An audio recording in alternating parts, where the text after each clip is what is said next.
everyone, it's May and welcome back to my channel. Today is a video that I've been planning and wanting to film for a very long time. All the times that I kept saying, we're gonna go into this later, like we're gonna save this for later. It is now later, like it is now. This is going to be all of Tuomas's lyrics about Tarja. Part 1, let's go. So before we get into the meat of the video, I have some disclaimers and some background information. And we're gonna start with the disclaimers. I wrote it out because I wanted to make sure that I got everything that I wanted to say. And this is especially for people who maybe haven't seen a lot of my other videos and maybe just came across this one. I've just finished making a 9-part video series where I did a lyrical breakdown of every single Nightwish album. In those videos, I discussed the many other possible lyrical interpretations. I'm in no way trying to say that all Tuomas wrote about was Tarja. However, the songs I bring up in this video are only about her and have no other ways of being interpreted. Many of Nightwish's songs tell stories and have universal themes that many people can relate to, and I discussed all of that in my previous videos and chose to make a separate video, this one, solely focused on the Tarja interpretations for people who are interested. So all of this to say, I just don't want people to comment, you're wrong, like that's not all he wrote about, blah blah blah, like that's not what he meant, not all of it was about her. Like, I know that. Like, what I'm trying to say is that I understand that and that I just made all of these other videos that went for the general interpretations. Nightwish's songs are super complex. They can be interpreted in so many different ways, and I just wanted to dedicate a couple of videos to the Tarja interpretations because I think it's fun. I think there's a lot there. I am absolutely not saying that like this is all that Tuomas meant. This is absolutely the right interpretation. So I'm giving this disclaimer now and I'm not going to say it again. So like when I say I think this song is about this, this, and this, just know that I'm not saying it's only about that. As always, the statements I make in my videos are my opinions. I'm not trying to offer universal truths about Nightwish's music or say exactly what Tuomas intended. I'm also not trying to say that Tuomas was for sure in love with Tarja. I think a lot of the lyrics speak for themselves. And we have some evidence, which I'll get to in a moment, but at the end of the day, it's still just my opinion and no one knows for sure. This is just for fun. I'm not trying to make like a huge absolute truth statement here. On some of the songs, I'm a little bit more convinced than others, and I'm gonna kind of say which ones those are, where if we're going with this interpretation, it's like, I really think this was about her, whereas others, it's like, it seemed like it was about this, but like it could have a Tarja interpretation. Like it kind of tells a different story, but it might have been just like inspired by her a little bit in one way or another, and I'll talk about both. And when we get to the diss tracks, which is going to be in the next video, so I'll repeat it then, I really want to make it clear that I'm merely interpreting what I think Tuomas meant when he's writing the lyrics, and I am not giving my opinion. I'm not trying to take sides in the 2005 drama. So when I interpret those songs, just take it with a grain of salt. It is just what I think Tuomas meant, but it's not actually what I think happened, if that makes sense. Okay, now that that's out of the way, I just wanted to give some general background because obviously no one knows for sure that he was in love with her, but that is kind of like the backing that I'm using for my interpretation for all of these songs. We do have some evidence. I think the lyrics speak for themselves. Like I said, I'm gonna read a little passage out of the Once Upon a Nightwish book. I have it on my Nook here. Yuka says the music Tuomas writes is obviously born out of feelings larger than life, or at least larger than everyday life. If you write songs, compositions, bodies of work like Tuomas does, he says, there must be a bigger force behind it all, a strong feeling like yearning, love, or some similar hackneyed thing. This is a quote from Tuomas. Through Nightwish, I'm able to vent out all these extreme feelings, thoughts, and desires. He says, the last line of Gethsemane, for example, is incredibly personal, but I still wanted to have it there, and it helped me feel so much better. Nothing was left out of that song. Or Everdream, that's also very personal. In that song, I'm confessing my feelings of longing toward a certain someone. It's all there in the songs. The fans probably read totally different meanings into them, and that's okay. You can interpret them in many different ways. So there's that. I'm not saying that I completely believe this, but I will link this down below, and it's Marcelo's responses that he wrote out to everyone's questions after the open letter in 2005. The question was, many people say that everything has happened because Tuomas felt something for Tarja, and this feeling was not corresponded. It was the impression that passed. To cut a long story short, in October 2004, I needed to ask Tuomas to come talk to Tarja and me in our hotel room in the middle of the tour. Even though he knows Tarja many years before me, he could never achieve his goal. In this meeting, I clearly told him that his chances to be with Tarja were gone. I needed to tell him that there was no reason to keep on trying any longer since I married her. As usual, he didn't speak much, but he said to me that nobody was going to be able to stop his love for Tarja. After this unhappy meeting, everything changed. The guy that until then said in interviews that without Tarja, that would be the end of Nightwish, changed his message into Nightwish is my band, my music, my lyrics, the scenery of my soul. It is up to you to check all interviews from the band before and after of 2004 until today. Tarja never changed her thoughts about her position in the band. She has never mentioned that Nightwish was her band or that she was more important than the other band members, blah, blah, blah. And then it just gets into like the rest of the story. But we just had that like little encounter there. And I have no idea if it's true. Like, right, we just have to take his word for it. Like, he could have just been making that up to start drama. Like, I don't know. But it's something. And then we also have a hint that Tarja was aware that the songs were about her to some level, because I will also link this down below. There are these like 178 answers from Tarja that was on like this fan forum thing a really long time ago. And someone asked, how do you create set lists for gigs? According to what do you decide which Nightwish songs to include? And she says, to paraphrase the first part, from Nightwish I choose songs which could be fun to play or songs that I just like, but I avoid performing the songs about me.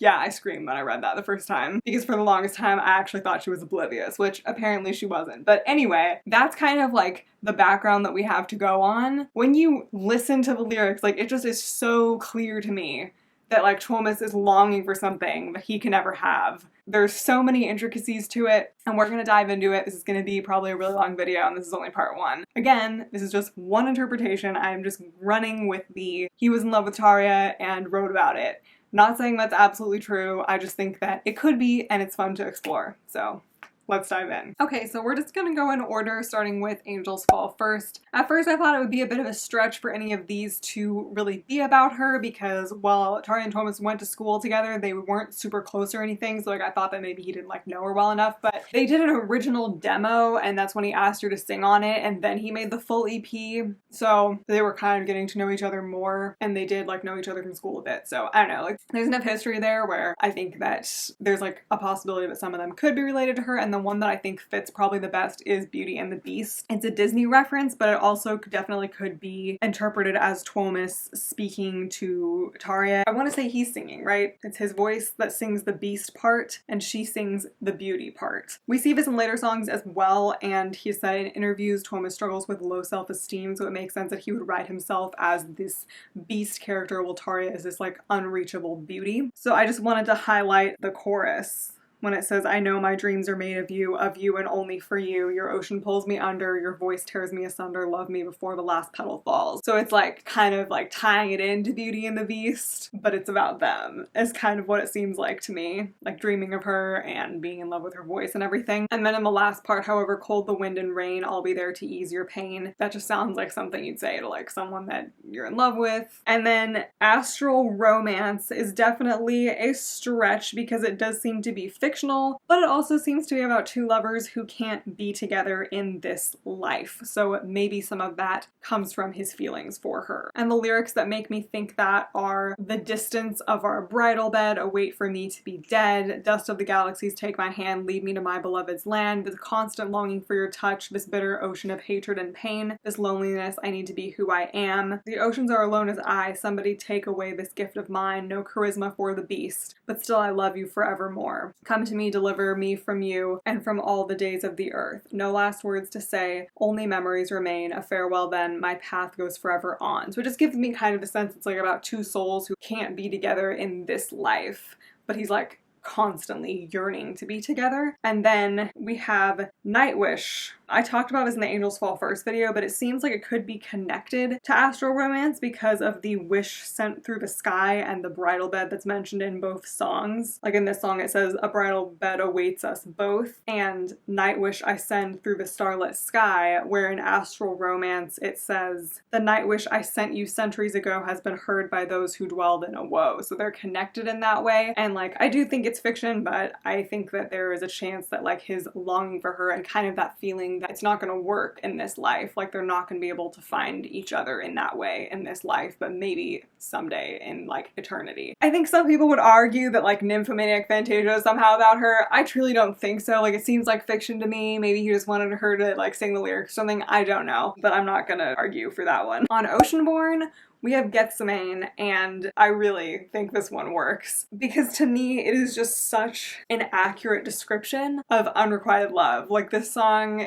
is 100% about unrequited love. And Tuomas is comparing his experience of suffering alone in unrequited love to Jesus' suffering in the Garden of Gethsemane, hence the title. When you're dealing with unrequited love, it's very isolating. Like, you're going through all that pain alone. Like, if you were going through a breakup or something, you know that the other person's in pain too, and like that makes it slightly more bearable. Not saying that going through a breakup is easier, just like in that way, like knowing that you both lost something, versus unrequited love is you suffered alone. You love this person alone and you're trying to get over them alone, and they never had to deal with any of it. And I really see that in this song. The first verse is, "Toll no bell for me, Father, but let this cup of suffering pass from me. Send no shepherd to heal my world. But the angel the dream foretold prayed more than thrice for you to see the wolf of loneliness in me. Not my own will, but yours be done." So he's basically not wanting help and not wanting to call attention to himself. The prayed more than thrice for you to see the wolf of loneliness in me. He only cared about her recognizing his suffering, really, not anyone else. And that also connects to the wolf in me will always desire the sheep in you at the end of Beauty and the Beast. The chorus is, "You wake up, where's the tomb? Will Easter come, enter my room? The Lord weeps with me, but my tears fall for you." Like saying that God's empathy doesn't help him. He's still upset, and only something from her, some acknowledgement from her, would make it better. In the second verse, "Another beauty loved by a beast, another tale of infinite dreams. Your eyes, they were my paradise, your smile made my sunrise. Forgive me, for I don't know what I gain alone in this garden of pain. Enchantment has but one truth, I weep to have what I fear to lose." So we have another Beauty and the Beast reference there. Infinite dreams, I think, are the words he chose there because it could never be real. Like, their relationship could never actually happen, so it will always be a dream. And there's imagery about how she made his life better or brought life to it in certain ways. And the "I weep to have what I fear to lose" is like, if they were together, like how amazing it would be and how afraid he would be of losing it, but he's so sad because he'll never have that. And then the bridge, "I knew you never before, I see you never more, but the love, the pain, the hope, oh beautiful one, have made you mine till all my years are done." Which is saying that the love and pain and hope that he's experienced, even though he's gone through these emotions alone, he feels connected to her because of that. Like, he knows that he will always be linked to her because of everything he's gone through, even if she wasn't experiencing it with him. And she'll always be a part of him, basically. And then the last line after the chorus repeats is, "Without you, the poetry within me is dead." And as he said in the Nightwish book, this was very personal. I just feel like this line alone speaks for itself. Like, it explains everything. Like, she was his muse. She had this incredible voice that inspired his musical genius, and together they made these amazing songs. She was the force of inspiration behind it all. And it's similar to the last line of Phantom of the Opera, which I've talked about it before and I'll mention it again once we get to Century Child, but their story kind of parallels that, and they do the cover on Century Child, and you can see the little Phantom of the Opera things like woven through here and there, because it's like the same story. A lot of art comes from pain, and this longing and this unrequited love that he's dealing with is a form of pain, and so it's the force behind his creativity and his work as much as her voice is. I just feel like this line just speaks volumes. Tracks 2 and 3, which are Devil in the Deep Dark Ocean and Sacrament of Wilderness, do mention certain mythical figures, so it could be some kind of a metaphor situation, but I don't really think so. And then we have Passion in the Opera, which I don't think is directly about her, but it could be some kind of manifestation of his lust for her, or just, again, like wanting her to sing with sexy lyrics. I don't know. It's from a female perspective, like Nymphomaniac Fantasia, so it's like maybe he like wants it to be her perspective or something, but I don't know. And then we have Swanheart, which I don't think is directly about her either, but in my opinion, it's about Tuomas's experience being an ugly duckling who wants to find connection and love, and who has all this love to give, but there's no one to receive it. So it connects back to the unrequited love in Gethsemane. I did a full interpretation of this one on my Oceanborn video where I broke down everything in terms of just like the general meaning, like having him feel like he's not worthy, like wishing that people would show their true selves and like yearning for that connection. But just for this interpretation, the "Be my heart, a well of love flowing free so far above" is like saying that he has all this love to give, like I said, but there's no one there to receive it. She can't receive it specifically. And in my world, love is for poets, never the famous balcony scene. Love is something to write about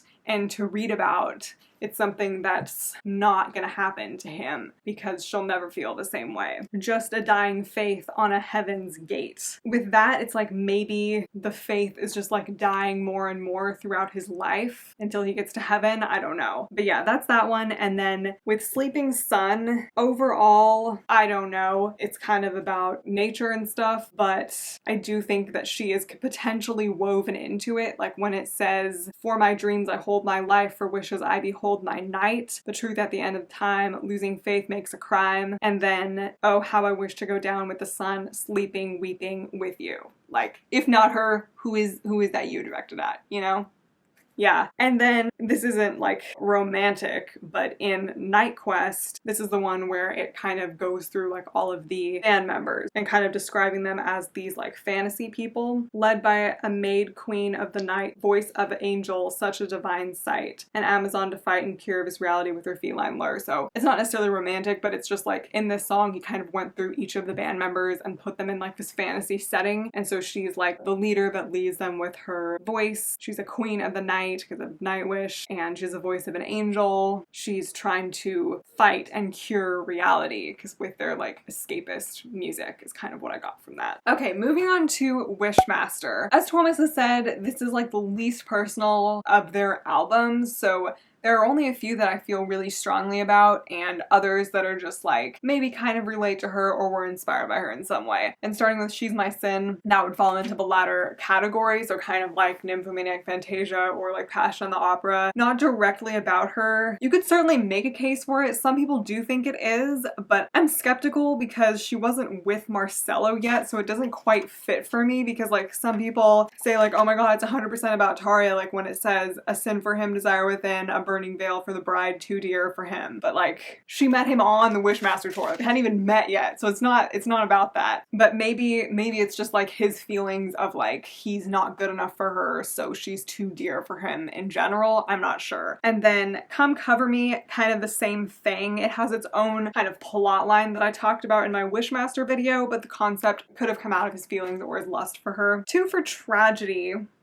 There are some possibilities here. I talked about in the Wishmaster video kind of how I see it being about a mother and a son. That's just my interpretation. There are lots of different ways you could take it. But to be honest, there are some lines that really do point to it being inspired by Tarja somewhat. Like, beneath the candle bed, 2 saddened angels, in heaven, in death. And then no sympathy, no eternity, 1 light for each undeserved tear. Beneath the candle bed, 2 souls with everything yet to be said. Like, those lines I feel like could be taken as being about her. Like, going back to the unrequited love idea, Tuomas saying no sympathy, no eternity, 1 light for each undeserved tear. He's saying that like, he doesn't get sympathy for his feelings. Like, no one gets it and no one feels the same emotions that he does, and they're not going to be together for an eternity. Like couples in love say like, oh, we'll be together forever. Like, there is no eternity for them, and he doesn't even feel like he deserves to be crying about it, maybe because he doesn't feel like he's worthy of her. And then beneath the candle bed, 2 souls with everything yet to be said could potentially go back to the idea on Astral Romance and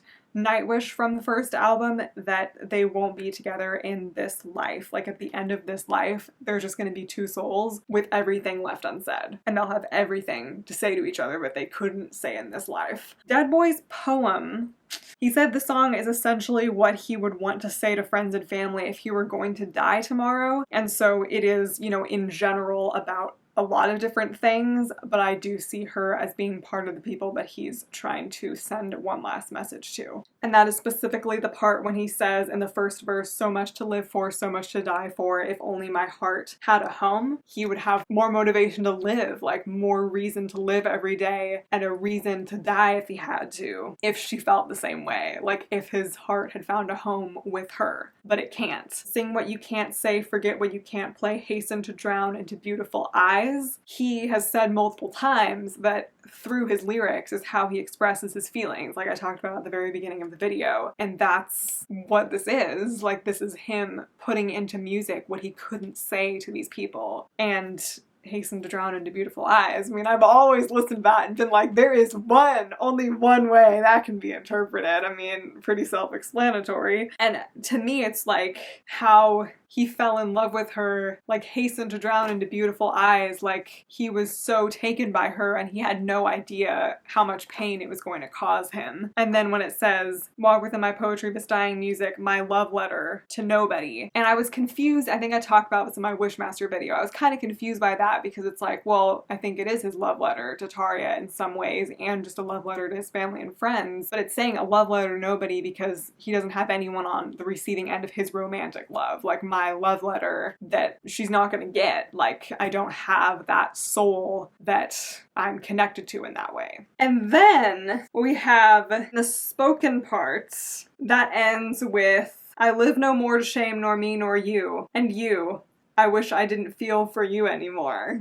At least I think that's what it says. It doesn't have the and you in this booklet, but I swear it says and you. I wish I didn't feel for you anymore. Which just, again, like that line in Gethsemane, like that line alone literally speaks volumes because, well, we have that aspect of how inspirational the unrequited love is and how she's his muse and all of that. At the end of the day, it is a negative feeling, and so it's like that frustration of knowing that it's like the fire behind his work and also how painful it is and how much easier things would be if he didn't feel for her anymore. There are just a lot of mentions of loneliness on this song, which is kind of the precursor to Century Child because we see that so much, like longing for your soulmate, longing for that kindred spirit. It could be taken in a general sense, but it also could mean him longing for Tarja, while also at the same time wishing that he could be free of his feelings for her. And then Sleepwalker definitely could be not about her at all. It definitely tells its own story, but I do kind of feel like it ties back into that whole like in another life idea that I've talked about. A place between sleep and awake, end of innocence, unending masquerade, that's where I'll wait for you. And then the part that says, lay yourself now down to sleep, in my dreams you're mine to keep. I mean, kind of has like a creepy edge to it, but in essence, I think what that's saying, if we're going with this interpretation, is kind of like when it's all over, like when this masquerade of life is over, when we have to put on these masks to face the world and this place where we can't be together, I'll be waiting for you on the other side of that, but until then, you'll be mine only in my dreams. And now we move on to Century Child.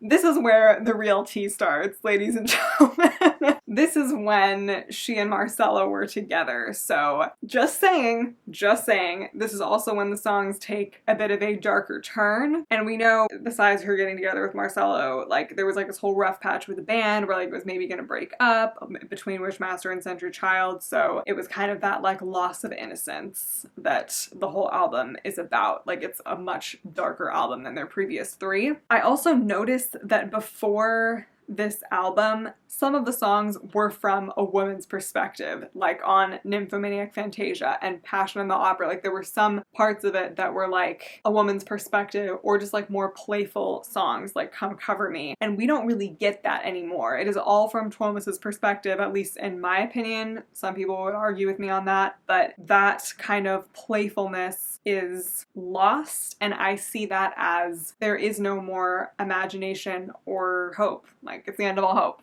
because she's with Marcello, like he's officially lost her. I don't actually think end of all hope's about that. I was just using that. But anyway, in Bless the Child, don't really see the whole thing as being about her, but the line within the spoken part at the end, why is it the deadliest sin to love as I loved you? There's always just those little lines thrown in there like in Dead Boy's poem. And that means, why am I being punished for this so much? Like with how much it's hurting him. End of all hope, like I don't really see that as being about her, but I think that just like I was saying, because of that kind of end of innocence that happened in between Wishmaster and this album, it's like feeling of the loss of hope in general, but losing her to Marcello could be a part of that. Because like I said, it's like all the possibilities, all the hope is officially gone. Like even if he thought that he never had a chance with her, well now he really doesn't. And then, okay, we've got Everdream. Boy, do we have something to unpack here. I think Overall, it's basically about him longing for her and wondering if she ever possibly felt the same way. Like that ever felt away with me, just once that all I need, entwined in finding you one day. Ever felt away with me, my love it lies so deep, ever dream of me. And then the verse says, would you do it with me, heal the scars and change the stars? Would you do it for me, turn loose the heaven within? I take you away, cast away on a lonely day, bosom for a teary cheek, my song can but borrow your grace. Okay, that line especially, but that verse basically just gives these images of grandeur, basically. Like when you're in love with someone, like you want everything with them. Would you heal the scars and change the stars? Like these big things involving like the universe. My song can but borrow your grace is like he writes his music for her, but no matter how hard he tries, he can never truly capture like her grace, like who she is through music. And then come out wherever you are, so lost in your sea, give in for my touch, for my taste, for my lust. This was from Song Meanings, actually. I think this is real. Come out wherever you are, so lost in your sea. Like she's a siren, because we get that reference later. Okay, and then your beauty cascaded on me in this white knight fantasy. We've got a reference to once there. And then we have this lovely little closing poem that says, all I ever craved were the two dreams I shared with you. One I now have, will the other ever dream remain? For yours I truly wish to be. I can't. I truly think this speaks for itself, but I think it's saying the one dream was to have her sing in his band, which he has. She has this incredible voice. He's writing these lyrics, these songs for her to sing. It's magical. It's wonderful. The other dream of being together will always be a dream because he knows it's never going to happen. And this song is like this fighting to find this last hope of like, did you ever feel something? Could you ever feel something? Trying so hard to find hope like in the darkness. And it's just so beautiful. Next we have Slaying the Dreamer. In my opinion, this is the first like diss track that I believe is at least partially directed at Tarja and Marcelo, but I'm well aware that it might be a bit of a stretch because they were together at this point, but like would they have really had any problems? Like I don't know, because this is when he wrote Century Child. Like this is like still really early on, so I don't really know, but I'm just gonna run with that interpretation because like obviously I think that the song in general is just about like people who pissed him off, like in the music industry and in life, but there are just a couple of lines that make me think it might be like kind of directed at her and Marcelo. The lines like, you bathed in my wine, drank from my cup, mocked my rhyme, your slit tongues licked my aching wounds, and then in the chorus, so awake for your greed as you're slaying the dreamer. The line in the first verse there, I would say that's like directed at her, like, you got famous because of my lyrics or something. Like, I made you who you are, and in return, like, you betrayed me, sort of. And then in the chorus, like, in the open letter, Tuomas talked about like how greedy Marcelo was, so that's like the so awake for your greed as you're slaying the dreamer. Like your greed is literally killing me because this band was something that made me happy and now you're putting all the stress onto it. And then tell me why you took all that was mine, how they like corrupted Nightwish and ruined everything. And then the line in the bridge that Marco sings, wake up, mow the weed, you'd be nothing without me. I feel like that's directed at Tarja if we're going with this interpretation. Like I've always just gotten that vibe from it. I don't know, because it's like in the open letter, like Tuomas talked about how she like got too much of an ego and was like, what was it? Oh, like she said on the plane, like, I don't need Nightwish, Nightwish needs me, like I could leave the band tomorrow, like all this stuff. And so like he's frustrated that she doesn't recognize how much like he's done for her, how much the band has done for her. Like he's the only reason she's famous is like what he's trying to say with that. The last part, you bastards tainted my tool, rape my words, played me fool, gather your precious glitter and leave me be, is kind of like how bad things got that he had to fire them. Like they ruined everything Nightwish stood for, and he let it happen, stayed silent about it. So take your money and your greed, that's like the gather your precious glitter and leave me alone. Like none of that had happened at this point, but I feel like even if the song wasn't about that, like how could the meaning of this song like not have changed throughout the years? Like when they kept playing the song toward the the end of the Once tour. Like, how could he not have been thinking of the lines in a different way? Like, I feel like even if it didn't maybe inspire it when he was writing it, I feel like it kind of took on that meaning. I don't know. And then we have Forever Yours.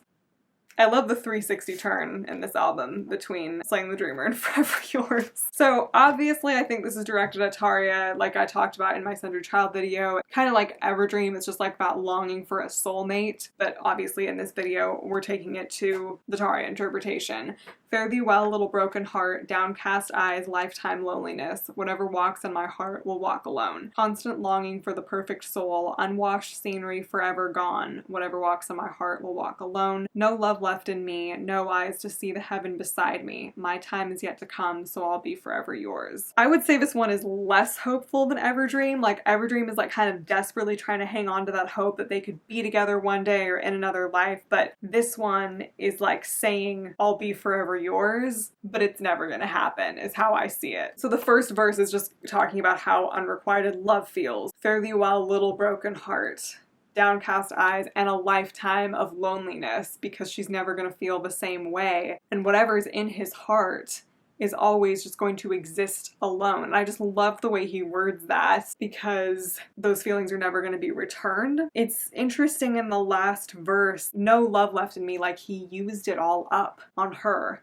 It's all gone. And no eyes to see the heaven beside me is like the unrequited love has taken so much out of him that he can't even appreciate his life anymore. I just think that's a really interesting way of wording that, and basically just saying that he will always be hers. Like, she's taken everything from him. His feelings of longing and love for her have, instead of, you know, making him happy, which is what would have happened if love was reciprocated, since it was one-sided, it just took everything from him. That kind of goes back to, I forget which song it was, but saying that, I think it was in Gethsemane, like that they would always be connected because of that. It's kind of that idea again. And then we have Ocean Soul, which again is like more generally about loneliness and how he finds comfort in the ocean. But I think that there are just like a couple lines that kind of point to something that could have been inspired by Tarja here. One more night to bear this nightmare. What more do I have to say? Crying for me was never worth a tear. My lonely soul is only filled with fear. Long hours of loneliness between me and the sea. We'll stop there for now. In this interpretation, that loneliness is because of the unrequited love. Losing emotion, finding devotion, should I dress in white and search the sea as I always wish to be, one with the waves, ocean soul. Watching the tide line, I hear your name as angels whispering something so beautiful it hurts. I only wish to become something beautiful through my music, through my silent devotion. That's the part that really sticks out to me. The I hear your name, obviously, I think that that's her name, that the angels are whispering it as he's walking the shoreline and looking at the ocean and considering how lonely he is. And then that last part, I only wish to become something beautiful through my music, through my silent devotion. He has been like silently devoted to her for years, and she has been the inspiration behind his work, and he's written songs for her and about her, and he hoped that it would make him something beautiful. And then we have Feel For You. Boy, do we have a lot to talk about here. I kind of touched on this in my Centered Child video, but we're going to talk about it again just in case you haven't seen that, because it's important. I always go to song meanings if there are any comments that resonate with me to try to kind of get more ideas or inspire more things for these videos, and it was so interesting to see that a lot of people feel like the song is written as a male perspective and a female perspective, like Marco singing the male perspective, Tarja singing the female perspective. I have never once thought that. Again, like, all interpretations are valid, I'm just giving mine, but to me that just doesn't really fit. Like, in my opinion, this whole song is from Tuomas's point of view, and that's what I'm going to be talking about today. And my specific evidence for why I don't think that interpretation works is the lines, only so many times I can say I long for you, the lily among the thorns, the prey among the wolves. Tarja is the one singing that, and it just doesn't fit for me that that would be a female perspective about a guy. I can't think of any woman that would say the lily among the thorns, the prey among the wolves about a guy. Like, that just doesn't work for me. If anyone watching this wants to advocate for the other interpretation, feel free to do that in the comments. I love a good discussion. But yeah, that's my evidence there. I think it's all from Tuomas's point of view, and instead of having dual POV, Tarja's part represents the more tender or loving thoughts he has toward her, while Marco's part represents the frustration and anger that has come from his unrequited love. The lyrics are, "You are my first love, the earth moving under me, bedroom scent, beauty ardent, distant shiver, heaven sent. I'm the snow on your lips, the freezing taste, the silvery sip. I'm the breath on your hair, the endless nightmare devil's lair." In the Nightwish book, Tuomas said, you know, how much charisma Tarja always had, and like how a bunch of people had like crushes on her in middle school, high school, and I think that that might be where that comes from. Like, she was kind of the first girl that he was ever interested in, and that's kind of what it feels like when you fall in love for the first time, like the earth moving under me. And then the endless nightmare devil's lair might be just like how unrequited love feels to him. And then we have the part that I already read. I think this part really speaks to it being about her, the lily among the thorns, the prey among the wolves, because in the Nightwish book it also talks about this. She's always been surrounded by guys. She has brothers, she was always like with guys in school, and now she's in the band surrounded by guys. She is the lily among the thorns, the prey among the wolves. I just feel like that's what that's saying. Someday I will feed a snake, drink her venom, stay awake. With time all pain will fade, through your memory I will wade. Barely cold in her grave, barely warm in my bed, settling for a draw tonight, puppet girl your strings are mine. This one is for you, only for you. Just give into it, never think again. I feel for you, and then it just repeats. I love this song. I said this in my Center Child video, but I used to like have this as my jam out and get ready song in high school. I think that Marco's part, like I said, is kind of about his frustration and anger, and with this interpretation I kind of have to go with the fact, like I said in Slaying the Dreamer, that maybe there was a little bit of those hints of what was to come that Tuomas was frustrated by, because Marcella was like changing Tarja, according to Tuomas, into someone that she's not. Like, she's not the person they used to be, and maybe she's like not showing emotion the same way, and that's the barely cold in her grave, barely warm in my bed, settling for a draw tonight, puppet girl your strings are mine. That clearly speaks to me about how Tuomas said like Marcella was controlling her. To me, that clearly connects to how Tuomas was saying like in the open letter how Marcella controlled her and she just like blindly followed him like a puppet. And then the last part's pretty self-explanatory, like, this one's for you, it's all about you. And then we have Phantom of the Opera, which I already kind of went through this whole thing in the Center Child video, but if you're not familiar with the story of the Phantom of the Opera, a quick Spark Notes version is that we have the Phantom who lives under the opera house. He had a very hard past, and he is in love with Christine, who is one of the dancers in the opera house, but she has this amazing voice, and he writes these songs for her, ends up writing like this whole opera that he wants her to star in. Like, she inspires him, her voice inspires him, he wants to train her, all this stuff. That's not the whole plot, but that's the part that's important for this. It's very similar to like the whole Tarja and Tuomas situation, and so I feel like that's why he wanted to put this cover on this album, because yes, we have that whole End of Innocence theme that threads through this that I talked about in my breakdown video for this album, but the unrequited love theme is just so strong, and this connects so directly to it, because we have this musical genius who is infatuated with Christine and her voice, and he's writing all this music for her, and her voice brings his ideas and music to life, just like with Tarja and Tuomas. And I think that when Tuomas saw the play, he kind of saw the parallels and wanted to put this on here to tie into the unrequited love theme. And then finally we have Beauty of the Beast, which is one of their 3-part songs. Again, from Everdream and Forever Yours, we have the idea of longing for a soulmate, and in this case I'm taking it to be specifically about Tarja. In part 1, Long Lost Love, trees have dropped their leaves, clouds their waters. All this burden is killing me, distance is covering your way, tears your memory, all this beauty is killing me. It's kind of how his unrequited love has become a burden and something that's draining him, because we have these images of decay, and the line, all this burden is killing me. Distance is covering your way, tears your memory, is like, it's not even good anymore. The only thing I can think about is sadness. All this beauty is killing me. Oh, do you care? I still feel for you, so aware what should be lost is there. Basically asking her if she even cares, like as a rhetorical question, because with unrequited love, it wouldn't make a difference to her whether he felt for her or not. Like, he already knows the answer, but it's that desperate hope again. And then, I fear I will never find anyone. I know my greatest pain is yet to come. We will find each other in the dark, my long lost love. I don't know what the greatest pain is, because at this point it was much too early for him to know that he was going to fire her, but like maybe he just knew that someday he would truly lose her and she wouldn't be in his life anymore. I don't know. The last two lines do offer some kind of hope, like the "we will find each other in the dark, my long lost love," and kind of goes back to that theme that I've been discussing with like finding each other someday, like in another life. That kind of a vibe, finding each other in the dark. And then part 2, One More Night to Live, is safely away from the world in a dream, timeless domain, a child dreamy-eyed, mother's mirror, father's pride. I wish I could come back to you once again, feel the rain falling inside me, cleansing all that I've become. My home is far, but the rest it lies so close, with my long lost love under the black rose. You told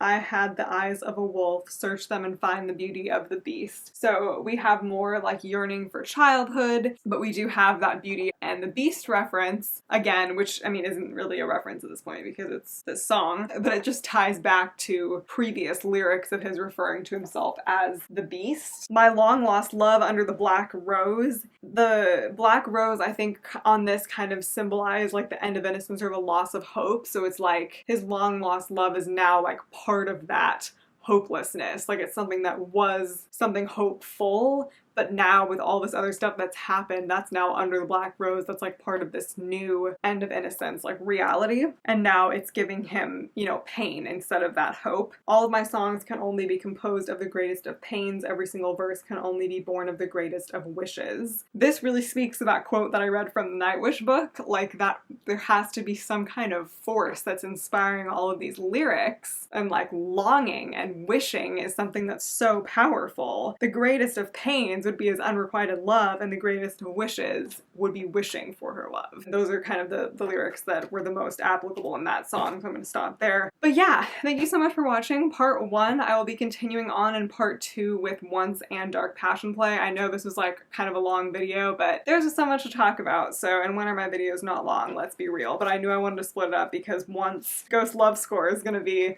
like half the video. So anyway, thank you so much for watching. Please comment down below any of your thoughts. I would love to hear, and please give this video a like and subscribe if you enjoyed it. I would really appreciate it because I did put a lot of time into doing this research and coming up with my interpretations and stuff, so I really want people to watch it. It would kind of help it reach more people. So yeah, thank you so much for your support as always, and I hope you're having a wonderful day or night whenever you're watching this. Bye.